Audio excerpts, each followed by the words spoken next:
Welcome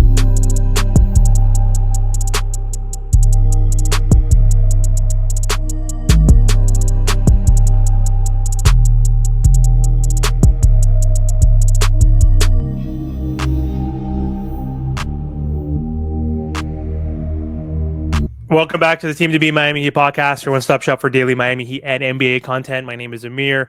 For today's episode, we have Trent back on the channel. You could find Trent at the Miami Heat Network. Make sure to go to Trent's channel and subscribe. So, Trent, last night, the Boston Celtics lost after leading by 14 points on the road against New York in Game 4. They're down 3-1 now. They're the number one seed, the defending champions. Everybody thought that they would be playing the Thunder in the finals, but they find themselves in this big hole. And the big story, though, is Jayson Tatum and his leg injury. Apparently, it looks like he might have tore his Achilles. There's no new reports yet, which I think is odd. They said that they were going to do an MRI this morning. It's 12 o'clock East Coast time. No information, but it looked really bad. It looked like he possibly tore it. I don't know if it's a full rupture or not. We'll see. But I don't think he's going to be back in the playoffs. I think they're screwed, which I'm happy about. Not the injury. I'm happy about the Celtics losing, because if I have to choose between the two, I'd rather have the Celtics lose. But anyway, I think this is going to have a big impact on the landscape in the East, and this impacts the Miami Heat because, one, they were the most expensive team. They were not going to be able to retain this roster anyway. But if Tatum is out for the whole season next season, if Dame is out with an Achilles injury, plus they trade Giannis, this opens the door for the Miami Heat, though. So just what are your thoughts on Tatum, the Celtics, and the impact it can have on the East next year? Yeah, I'm surprised, man. I'm surprised that the Celtics are struggling this bad. But if you watch that Magic series, you even though they won in 5, like the Celtics weren't playing their best basketball. And the Knicks had a tough fought series also. So they came out to play. They have a lot more pressure than the Celtics if you think about it, Amir. You trade for McHale and Karl-Anthony Towns, you give up 5 first-round picks. People are saying it wasn't worth it, this and that. And Mikal Bridges has been awesome during that series, getting 2 stops the first 2 games to pretty much win them a game. And then game 4 or 5, whatever the case is, he amazing offensively. Unfortunate for Tatum, kind of dealing with injuries throughout the playoffs. His wrist injury, he injured that a little bit after. During the game, and then now that injury that he's dealing with now, which, like I said, I'm not too sure why it's not coming out. It's unfortunate. You could tell that he was in a lot of pain. He could not put no pressure on it. He was walked out in a wheelchair, and all that stuff. So, prayers up to Tatum for sure. And like I said, this might be the end of the Celtics. They won their championship, which is cool, but I think the East is wide open. The Sixers do got the 3rd overall pick, but I'm still not worried about them. I'm not worried about the Bucks because Giannis is probably going to leave. The teams that you got to really worry about is Indiana and maybe Detroit. But if even that's are you really scared of them? So I think if the Heat put themselves in a good position, they can compete. They have to make a move, though. So I don't care going into this season with Wiggins getting a full training camp and him having a full opportunity to build that chemistry with the team. He disappeared in the playoffs, and I don't think he's going to be a huge piece for this team moving forward. So I see him as someone that could get traded this offseason. If we don't trade him, that's still a solid core, sure. But we're not going to win a championship. We don't have a starting, or not a championship. We're not going to even compete for the playoffs. We're going to be contending again for the play-in my opinion. I think we're going to be at best the 7th seed if we can avoid the play-in. Or not even, that's still play-in. What am I saying? 7 through 10 is what we're going to have unless we make a major move. But one of the guys you mentioned obviously was Giannis. So I think he's gone. At this point, the reason why I think he's gone is the Milwaukee Bucks have been completely screwed over by the Damian Lillard situation. So they traded for Damian Lillard. He still has, I think, 2 more seasons under contract. So all of their money right now is basically between Dame and Giannis. They're making $110 million between the two of them. But they only have 5 other guys on roster, and they're not that great. They have Kuzma, who was horrible in the playoffs. They have AJ Green, who's young, and a couple other players. But then they have a lot of free agents. who are older, who they're probably not going to retain. Brooke Lopez, he's probably gone. Portis is probably gone. Gary Trent Jr., who knows? So they don't have a pick like to trade right now at this point. So I don't think they could rebuild quickly enough for Giannis to stay, or there's no superstar that they can add. So I think he's gone 100%. I don't think he's going to go to the Miami Heat. But for some reason, let's talk about that. In what world do you think the Miami Heat can actually attain him? Do you think a BAM package with 3 picks is enough? Like how can we get him? Is that realistic? And if we do, what does that package look like? Nah, it's not even realistic. There's no even point in having a conversation about it in there I agree. because we can't even land them. I think a realistic option though is the San Antonio Spurs. Now, hear me out. I know this is not the Heat, but the Spurs have the second pick in the NBA draft. They can package that second pick with the other draft capital that they have and their young guys to acquire Giannis. Now, imagine Giannis, Wemby, and Fox. That's something very, very scary Yep. to watch. But I mean, going back to the Heat, like even if we throw Bam, they're gonna be like, listen, like even if we throw Bam, they're gonna want Bam and Tyler, and we're not doing that. So, You think they'll ask for both? yeah, because they know they're not gonna accept the trade. So when you know you're not gonna accept the trade, you're gonna ask for whatever you want. They're gonna be like, give me Right. Bam, Tyler, 3 first-round picks, and Jovic and Jaime. No, they probably throw they'll be like probably Kalel. No, this is a trade package. Kalel Ware, Davion Mitchell, Bam, and Tyler Hero.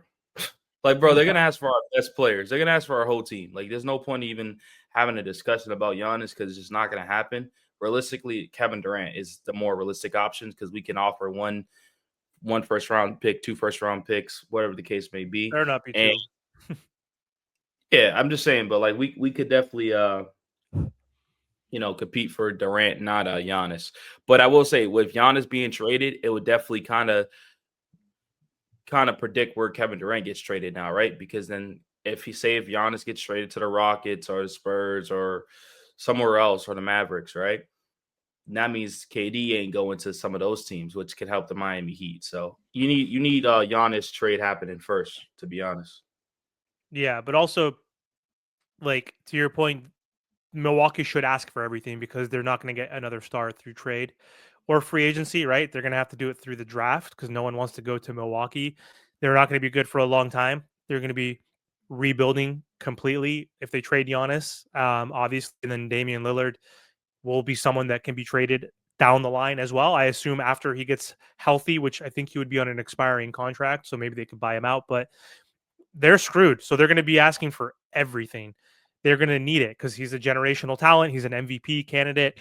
He's averaged 30 points per game over the last 4 seasons, basically. So I understand them coming to Miami saying, Bam, Tyler, whoever. But also, I can understand saying, if the Heat offered Bam 3 picks, Jovic, Jaime, and Wiggins, I could still see them saying, yeah, Bam is amazing, but he's 27 and we need more than that. Like, we need younger up and coming guys that are all stars, like going to the Thunder, even saying, hey, like I still think Bam is better than Jalen Williams, but Jalen Williams is 24 years old. He's an all star. And put him in a situation where he's the number one guy, then I think he can even improve a little bit more. I think Bam is already almost a finished product at this point. So I could see them saying, no, Thunder can offer 4 picks, 5 picks plus Jalen over Bam, even though Bam's a better player. I see them taking that. Spurs is probably the craziest one. It makes sense because they can throw in Harrison Barnes for salary purposes, Keldon Johnson, who is young and good, and they can trade 4 picks plus the second pick, right? One of those picks plus the second pick overall plus 3 other picks, we can't compete with that. So it's going to be interesting to see what happens. But I don't even know if Kevin Durant wants to go to the Miami Heat. Like he has to want to go to the Miami Heat too, I think.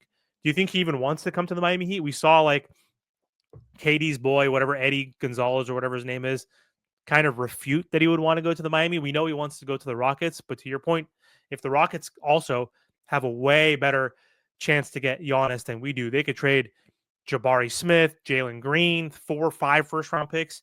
So do you even think it's likely that we get Kevin Durant, or do you think we're actually going to run it back next season? I think there's a good chance we do get Kevin Durant. Because the Rockets already made it known that, like, listen, we don't really want to like blow this roster up to trade for a veteran guy, like Kevin Durant. So, unless they're giving up very, very minimum, I don't see Durant going to Houston. And if the Suns want to take the deal, sure, take the deal.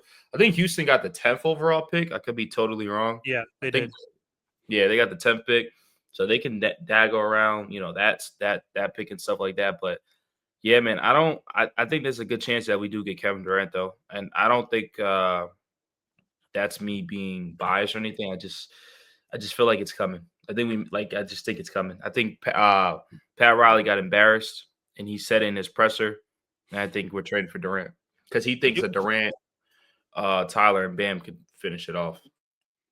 Yeah, even if we don't get Durant for some reason, say he goes to Houston for cheap. Like let's say they trade the 10th pick and another pick and whatever they can, Steven Adams and maybe Jalen Green, like seems like the odd man out, perhaps. Like maybe they'll do that and get him.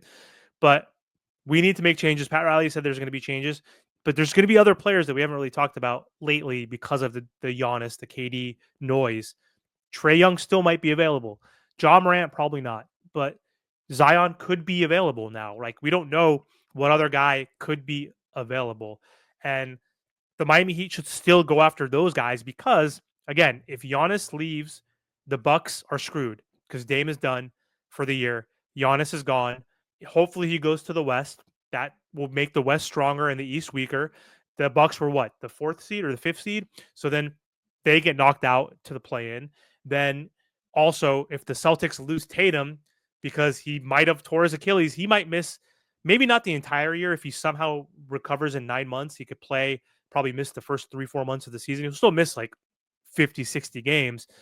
Then the Boston Celtics are also screwed because then they have to get rid of KP. They also have to probably get rid of Drew Holiday and other pieces. That's another team that slips. That allows the Miami Heat, who as bad of a season they had with Jimmy Butler requesting a trade, getting suspended, adding 3 new players. Trent, we were the team that lost how many games in the fourth quarter, double-digit leads? 17, the most in the NBA. Like, even with all of that, the Heat could have been in the mix because the East sucks. So maybe we get a Ja, maybe we get a Trey, maybe we get a Zion. Do you think that's feasible? We'll close out after you talk about that real quick. Like, what are your thoughts on that if KD is not possible either for some reason? Well, I seen Zion at the draft lottery, so I don't think he gets traded this season. You don't just put a player there if you're not gonna trade him. And that's just my assumption, to be honest. Trae Young, I see him staying with Atlanta, so I really think it's just KD or nothing. I'm gonna be honest with you. I think John Morant kind of stays with the Memphis Grizzlies for this season. They're gonna try to run it back with their new head coach, for a full season and stuff like that. Possibly a trade deadline candidate. But I think Trey stays. Ja could be a trade deadline candidate, but I think it's the offseason of Giannis and Durant, unfortunately. And so those are the big sharks. And we'll see what Pat Riley does. He also said, listen, the trades have to come to us. The players have to be available. So we'll see, man. A lot of speculations, but I think it's a big offseason for this Miami Heat team. I agree, man. We'll see what happens. Hopefully some shit happens because not a lot as good has happened for this Miami Heat team over the past year. So anyway, thanks for hopping on, and don't forget to like, comment, share, and subscribe.